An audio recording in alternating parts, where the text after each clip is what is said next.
May paglilinaw si Assistant to the Counsel at the International Criminal Court Attorney Cristina Conti kaugnay sa mga usapin ng investigasyon ng ICC. Alamin niya sa report ni Floyd Brents.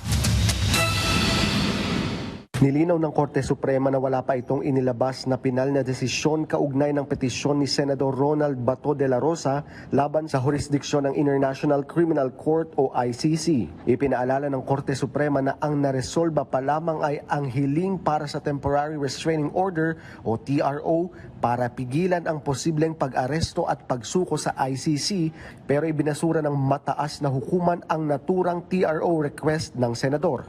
Inaasahang magiging mahalaga ang pinal na desisyon ng Korte Suprema sa usapin ng international accountability at local jurisdiction. Samantala, nilinaw naman ni Attorney Cristina Conti, Assistant to the Counsel at the International Criminal Court, kung may kinalaman ang pagtakas ni Bato sa naging desisyon ng ICC sa continued detention ni dating Pangulong Duterte. Well, legally, the case of Bato can proceed independent of the case of Duterte. So right now, we're at the stage of trial for Duterte's case. For Batos, it could open to pre-trial. Sa usapin naman sa umano'y pagtakas ni Senator Robin Padilla kay Senator Bato, kung umabot na rin ba ito sa ICC? The knowledge of the ICC as to his role could just be one, taken note of, so parang noted, o kaya two, it could be taken with serious consideration because in case he knows where Senator Bato de la Rosa is.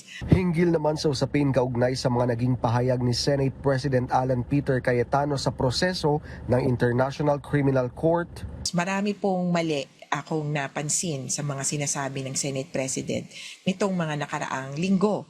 Isa na doon ay ang ICC pwedeng pumunta sa Pilipinas at manghuli na lang ng kung sino-sino. Maski daw yung mga dawit sa korupsyon, dawit sa ibang kaso. Mali po yun. Limitado lamang ang pwedeng galawan na substance ng ICC.